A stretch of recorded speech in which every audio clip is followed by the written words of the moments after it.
পেঁয়াজ রসুন সহযোগে কলমি শাক তো খেয়েছি, নাটি ফ্লেভার কলমি ভাজায় নতুন স্বাদ এক পেয়েছি। কেমন করে বানালাম সবাই দেখতে আসুন। লাইক শেয়ার সাবস্ক্রাইব করে আমার পাশে থাকুন। নমস্কার বন্ধুরা, দীপাস থট স্পাইসি হটে আপনাদের সবাইকে স্বাগত। আজকে নতুনভাবে কলমি শাকের রেসিপি বানানো আপনাদের আমি দেখাবো। আজকে কলমি শাক নিয়েছি 2 আঁটি। দেখুন এই সেই কলমি, সবুজ সুন্দর ঝরঝরে তাজা। আমি তাকে টুকরো টুকরো করেছি বটি আর কুলোর সাহায্য নিয়ে। এই যে ডাই করে রেখেছি ভালোভাবে কেটে। আজকে ধুইনি, প্রথমে ধোবো, জল ঝরাবো, কিন্তু সেই সুযোগ হয়নি, তাই আমি কাটার পরে ধুয়ে নিচ্ছি। অনেকটা পরিমাণ জল নিয়েছি, তার মধ্যে শাকগুলো প্রথমে বেশ কিছু সময় ডুবিয়ে রেখেছিলাম।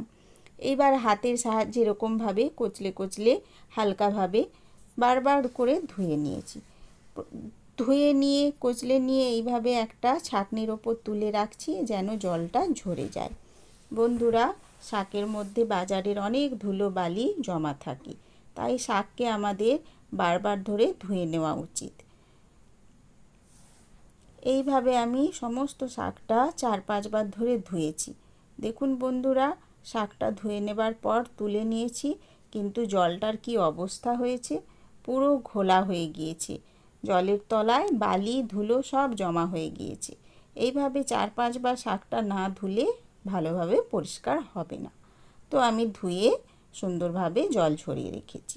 এইবার যেহেতু বাদাম সাহায্য নিচ্ছি, বাদাম কলমি ভাজা হচ্ছে, সেই জন্য আমি কিছু বাদামকে ড্রাই রোস্ট করে নিয়েছি। আর এইখানে কিছুটা চার মগজ জলের মধ্যে ভিজিয়ে রেখেছি। আর এই দেখুন বন্ধুরা, ভালোভাবে ভাজার জন্য কিছুটা নাড়ানাড়ি করছি সময় ধরে।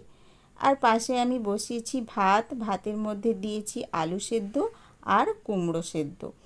ওগুলো ভাত প্রায় হয়ে এসেছে, ফুট ধরেছে, কিছু সময় পরে নামিয়ে নেব। আর পাশে লঙ্কা ভাজা করে রেখেছি সর্ষের তেলে। আর এইখানে আমি টুকরো করে নিলাম 2টো শুকনো লঙ্কা। এইবার দেখুন বন্ধুরা, কড়ার মধ্যে সর্ষের তেল খানিকটা গরম করতে দিয়েছি, আর ওই কুচি করে রাখা কাঁচির সাহায্যে যে লঙ্কাগুলো টুকরো করেছিলাম সেই লঙ্কাগুলো ফোড়ন হিসেবে দিয়ে দিলাম। আর দিয়ে দিলাম একটা গোটা কাঁচা লঙ্কা সামান্য ফাটিয়ে। এগুলো একটু লাল লাল হয়ে যেতেই আমি বেশ খানিকটা তিল যোগ করে দিলাম। তিলটাও যখন বেশ ভাজা ভাজা হয়ে যাবে তখন আমি পরবর্তী উপকরণ যোগ করব, কিন্তু তার আগে খুন্তির সাহায্যে ভালোভাবে নেড়ে নিচ্ছি।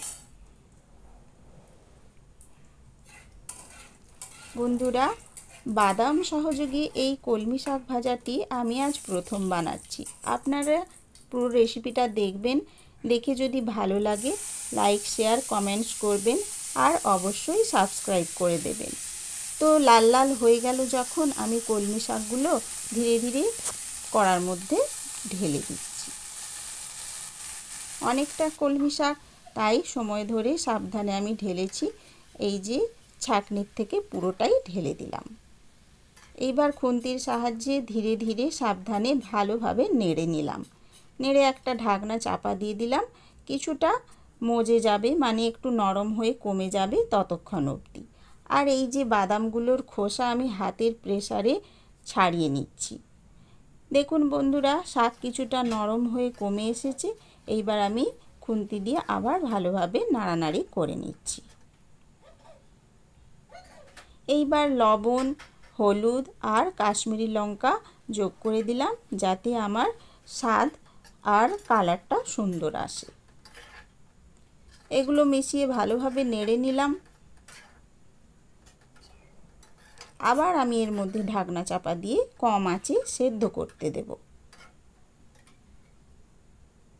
এইবার যে বাদামগুলো ছাড়িয়েছিলাম, দেখুন খোসা ছাড়িয়ে নিতে পরিষ্কার হয়ে গিয়েছে।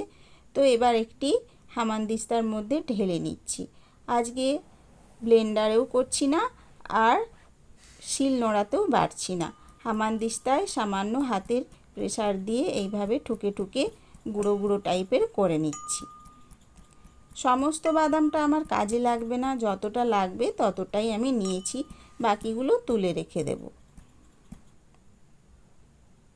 দেখুন বন্ধুরা, ধীরে ধীরে এইভাবে ঠুকে ঠুকে আমি বাদামগুলো গুঁড়ো করে নিলাম। গুঁড়ো হয়ে গিয়েছে, এবার বাটির মধ্যে ঢেলে নিচ্ছি।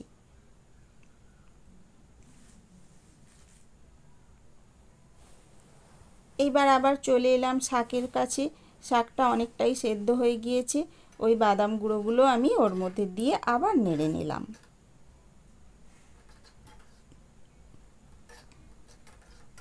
বেশ কিছু সময় এভাবে নাড়ানাড়ি করে ঢাকনা চাপা দিয়ে আবার রেখে দেব। আবার একটু ধীরে ধীরে সেদ্ধ হবে, বাদামটাও ওর মধ্যে ভালোভাবে মাখামাখি হয়ে যাবে আর সেদ্ধ হয়ে নরম হয়ে যাবে। এপাশে ওই যে চারমগজটা ভিজিয়ে রেখেছিলাম সেটা শিলে বেটে নিয়েছি আর ওর মধ্যে কিছুটা চিনি যোগ করে দিয়েছি। শাক একটু মিষ্টি মিষ্টি খেতেই ভালো লাগে, তাই পরিমাণ মতো চিনি দিয়েছি। তো চিনি সহযোগে ওই যে পেস্ট করে রেখেছিলাম পুরোটাই ঢেলে দিলাম, দিয়ে আবার ভালোভাবে নাড়িয়ে নিলাম। আবার একটু ঢাকা চাপা দিয়ে কিছু সময় রান্না হতে দেব। দেখুন সুন্দরভাবে শাক সেদ্ধ হয়ে গিয়েছে। এই সময় ভালোভাবে খুন্তির সাহায্যে ঘেঁটে ঘেঁটে নিয়েছি আর যোগ করে দিয়েছি কিছুটা কাঁচা সরষের তেল। তারপর আবার ভালোভাবে আমি মাখিয়ে নিচ্ছি, নাড়িয়ে নিচ্ছি।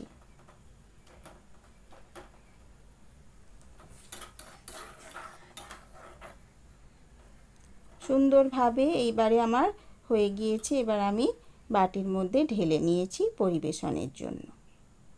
আর বন্ধুরা, ভাত ফ্যান গড়িয়ে নিয়েছি আর আলু, কুমড়ো, নুন আর লঙ্কা সহযোগে ভালোভাবে মাখিয়ে নিয়েছি আর সুন্দরভাবে পরিবেশন করেছি থালার মধ্যে সাজিয়ে। নিয়েছি একটু ঘি আর নিয়েছি কাঁচা লঙ্কা আর শসার টুকরো দিয়ে সমস্তটা শাকসহ সুন্দরভাবে সাজিয়ে নিয়েছি পরিবেশনের জন্য। আজকের রেসিপিটি কেমন লেগেছে আপনাদের প্লিজ বলবেন বন্ধুরা। সাধারণ সামান্য খাবার, পুজো উপবাসের দিনে আমরা নিরামিষ খেতে পছন্দ করি, তখন সাদামাটা এই খাবারটা আমাদের খুব ভালো লাগবে। তো আপনারাও এভাবে ট্রাই করে দেখবেন, অবশ্যই ভালো লাগবে। নতুনত্ব আজকের বাদাম কলমিটা কেমন লেগেছে অবশ্যই জানাবেন। আপনারা সবাই ভালো থাকবেন আর সুস্থ থাকবেন, আমার পাশে থাকবেন। সমস্ত রেসিপিটি সম্পূর্ণভাবে দেখার জন্য আপনাদের সবাইকে অনেক ধন্যবাদ।